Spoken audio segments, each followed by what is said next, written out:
ও মাই god, এগুলা কি হইতেছে? হাই প্যাশনেটেড ছাড়া কিন্তু কেউ 30 লক্ষ টাকার বাইক কেনার সাহসও করবে না। Finally guys, dreams in hand.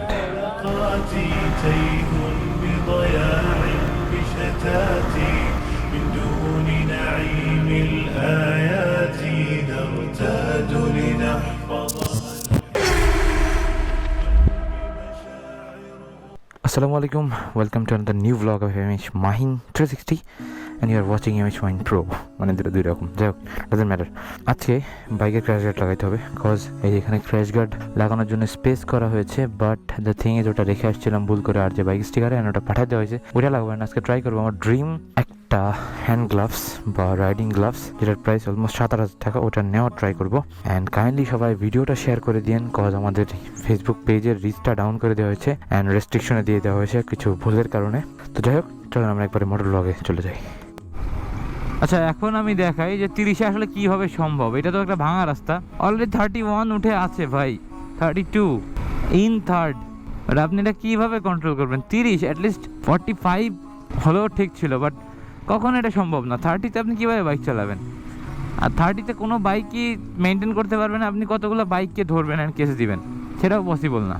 এরপরে দিয়েছে যে 125cc 126cc-র নিচে বাইকগুলা হাইওয়েতে চলতে পারবে না। এই মতটাতে কেন যেন আমিও একমত। কেন বলি, কেউ গালাগালি দিয়েন না, আমি বলতেছি এটা কেন আমি এটার সাথে একমত। কারণ 125cc-র বাইকের এমনি তো 150cc-র বাইকগুলোর পাওয়ার কম, R15 GSX-R এগুলো একটু আর কি চলার মতো, কিন্তু ওই বাইকগুলো বেসিক্যালি আপনি দেখেন যে অ্যাক্সিডেন্টগুলো আমার মনে হয় না কম বয়সে হয়। কম বয়সে হয় কারণ যেগুলো যে চাপড়ি আছে, যেগুলো অজাত কুজাত আছে, এগুলার বিষয় আলাদা।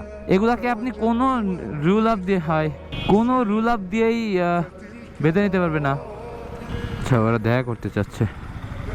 ওয়ালাইকুম আসসালাম, ভালো আছো? আসসালামু আলাইকুম, ভালো আছো? বলতে হবে আপনার ব্লগগুলো অনেক ভালো লাগে ভাই, ঠিক আছে?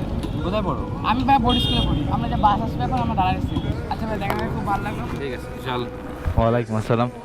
সো যেটা বলতেছিলাম যে এইটা কখনো সম্ভব না, রাইট? এবার আপনি এই রুটে ট্রাই করি, আমি সব কটার জায়গা আপনাদেরকে টেস্ট করে দেখাই যে কীভাবে আসলে এটা কখনো সম্ভব না। আর আমি I think sports bike user হিসেবে আমি সব থেকে স্লো বাইক চালাই, সবচেয়ে সেফ চালানো ট্রাই করি। In second gear, third gear, এই যে একদম টোটাল 3000 RPM-এ, সিরিয়াসলি 37 3000 RPM-এ, third gear 3000 RPM, fourth gear 42, এই যে একেবারে স্লো। সিরিয়াসলি গাইজ, অসম্ভব। এটা কখনো এটা নিয়ে প্যারা নেন না। ও যেটা বলছিলাম 125cc, ওটার পাওয়ার আরো কম থাকে না। 125cc ওই হায়ার টর্কের বাইকগুলো কিন্তু নাই, আছে KTM আছে, তারপরে এগুলো হয়তো অত মানুষ ইউজ করে না। মূলত আই থিঙ্ক যেটা আমার কাছে মনে হচ্ছে যে মূলত হচ্ছে রাইড শেয়ারিং জিনিসটাকে একটু ডাউনগ্রেড করার জন্য এটা করা হচ্ছে। এখন 125cc-র ব্যাপারটা মেনে নেওয়া যায় যখন সিসি লিমিটটা তুলে দেওয়া হবে, কারণ এইটা কাকে বুঝাবো ভাই? সিসি লিমিটের সাথে স্পিডের কোনো ফ্যাক্ট করে না। আমি আরো একটু সহজে বুঝাই, 150cc-র বাইক, হ্যাঁ 150cc-র একটা বাইক ধরেন, এই বাইকটার টপ স্পিড 150, আচ্ছা তাহলে 450cc-র বাইকের টপ স্পিড কি 450 হবে?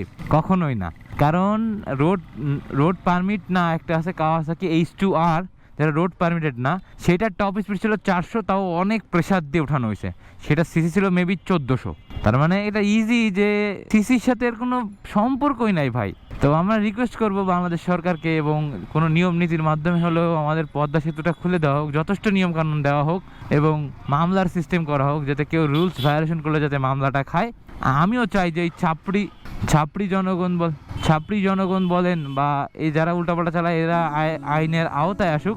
আমরা যারা বাইকার আছি, যারা চেষ্টা করি বাইক ভালোভাবে চালাইতে, ট্যুর করতে, তারা যেন এটা মানে করতে পারি। আমরা আমাদের স্বপ্ন যে আমরা বাংলাদেশের মাটিতে হায়ার সিসির বাইক নিব এবং এগুলো নিয়ে আমরা বাইরের কান্ট্রিতে বাংলাদেশকে রিপ্রেজেন্ট করব, সেই চিন্তা আমাদের অনেক আগে থেকে আছে। বাইকিং কমিউনিটি আমাদের আলহামদুলিল্লাহ অনেক বড়।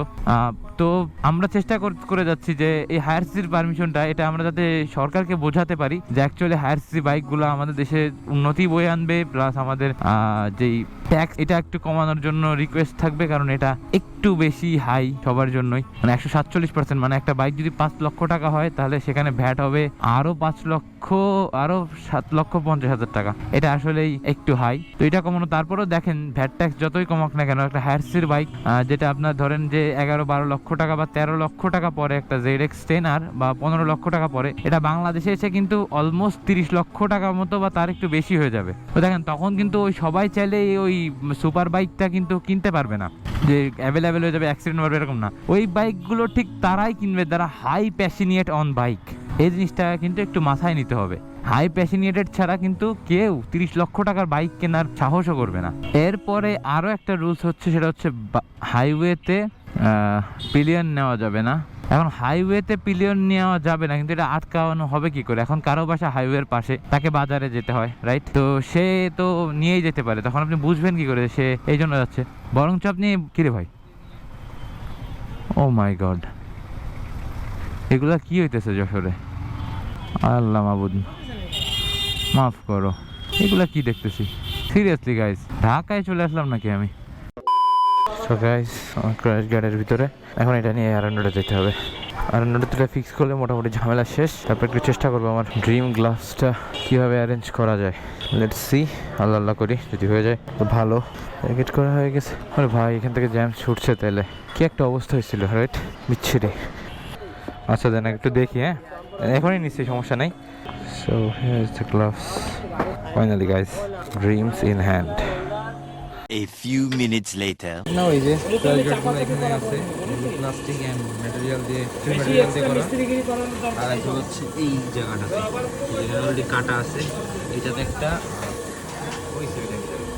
So all over guys, crash guard has been attached and এখন যাইতে হবে একটা বিয়ে খেতে যাব, ঠিক আছে, বাট কোন রাস্তা দিয়ে যাবো? চলেন সোজা দিয়ে যাই। বিয়ে খেতে না, আসলে ওই যে বউ ভাত না কি বলে না, তাই বিয়ে আগের দিন খাওয়া শেষ, বাট অনেক গরম ছিল ভাই, অ্যান্ড আজকে একটু ফ্রেশ লাগতেছে। ইউনো কেন বলি? রিজনটা হচ্ছে আমি ওই অ্যালপাইনস্টারের গ্লাভসটা কিনে ফেলছি।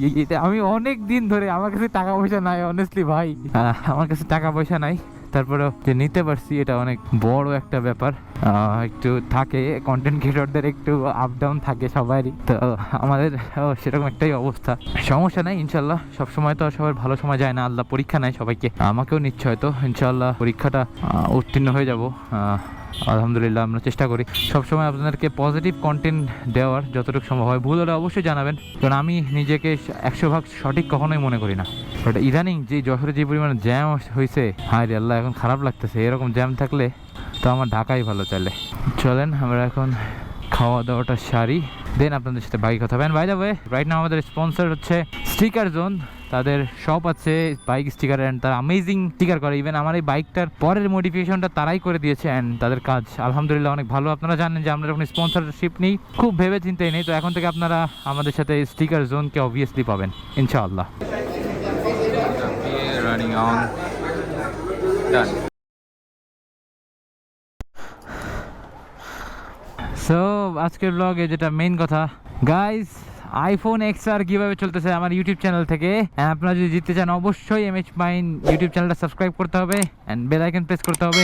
And I think up to 30,000 subscriber হলে আমরা আইফোন XR যেটা দেখতে পারতেছেন, হ্যাঁ এটাই আপনাদের জন্য কিভাবে হবে। তো কাইন্ডলি দেরি না করে এখনই সাবস্ক্রাইব করে দিন MH Mine Pro YouTube channel, and you can win the iPhone 10R 2000 years later.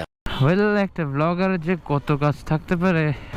এখন যাবো হচ্ছে একটা স্পেশাল, যে এটা কি বলে, চরিনার বাজারের ছোলা, ওইখানে যেতে হবে। অ্যাকচুয়ালি আমার রাস্তা মনে নাই, অনেক আগে গেছি, রিসেন্ট একবার গেছিলাম, বাট রাস্তা খেয়াল করিনি, কারণ ওটা গ্রামের ভিতরে। বাট এত ভিতরে হওয়া সত্ত্বেও বেশ ফেমাস।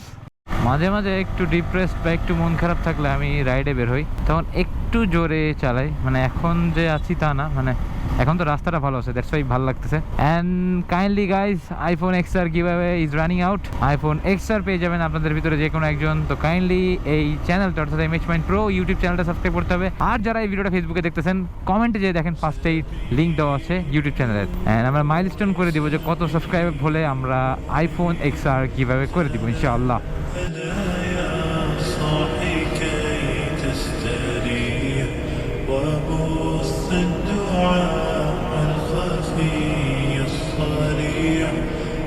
ساعة الفضاء الرحيم الفسيح سبيل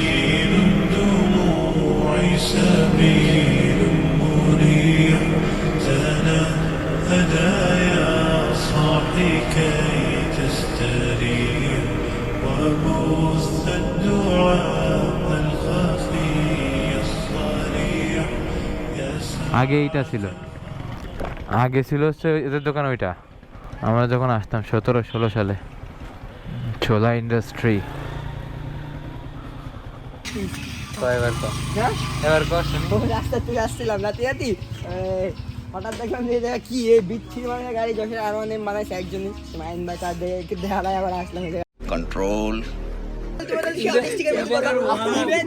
নিজেই বলছি যে আমার গাড়িটা একদম ভালো লাগেনি অডিয়েন্স कौन है ये लोग कहाँ से आते हैं ওই স্টিকারটা করতাম মাইন ভাই নিশ্চিত পরের দিন সকালবেলা আমার বাড়ির সামনে এসে ভাই তোমার বাইকটা দেখি তো। না আমি কারো বাইকে আমি বলি আমি প্রমাণ দিই। তুমি তোমার বাইক কেনার আগ পর্যন্ত আমি ওই তোমার ওটার নাম কি জিপিএক্স 165 আর পৌঁছাইছি। ও কিনে চারবার থেকে আমি কোনো বাইকের বিষয়ে কোনো খারাপ কিছু বলেছি? আমার ডেমো আছে এটা, কারো বাইক বা কারো কোনো কিছু কখনো খারাপ বলা উচিত না। আর এই ভিডিওতে 100k লাইক আছে। কেন? ভালো ভালো কথা বলছেন, আমার নামে দোয়া করে দিছি ভাই। আমি টু মাস ফকিং দেখো আমার পেজে রেস্ট্রিক্ট মেরে দিছে একদল লোক, ইউটিউবে তো প্রথমে মারলো 4 মাস আগে। তো হ্যালো গাইস, এই হেলমেটটা আমাকে গিফট করলো আরজি রাজ।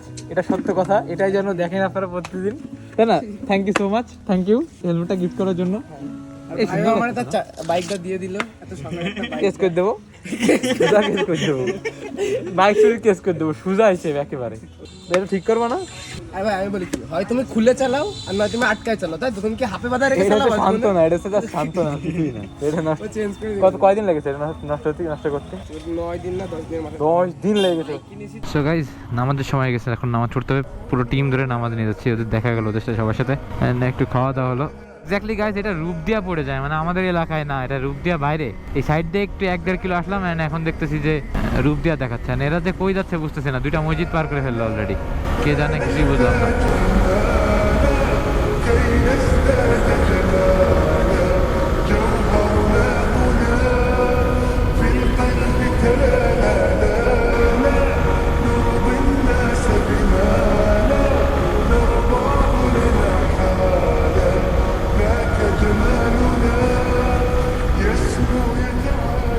ব্লগিং করতে করতে যে কখন রাত হয়ে যায় বোঝা যায় না। অলমোস্ট এখন সন্ধ্যা 6:33 বাজে অ্যান্ড এখনো পর্যন্ত বাসা যেতে পারি নাই। তো আজকের ব্লগের প্রাপ্তি কি জানেন? ওই যে আমার ড্রিম গ্লাভসটা অ্যালপাইনস্টার, অর্থাৎ অ্যালপাইনস্টারের সেট আপ হয়ে গেছে। লাইক আইফোন যেরকম একটা আপনার হাইপ ইন স্মার্টফোন ওয়ার্ল্ড, ঠিক তেমনি এই গ্যাজেটসের দিক থেকে, মানে বাইকের গ্যাজেটসের দিকে অ্যালপাইনস্টার হচ্ছে টপ নচ। অ্যান্ড 3টা জিনিসের 2টা অলরেডি কালেক্টেড। মেইন হচ্ছে জ্যাকেট কালেক্ট করে ফেলছি, গ্লাভসটা কালেক্ট করে ফেলছি।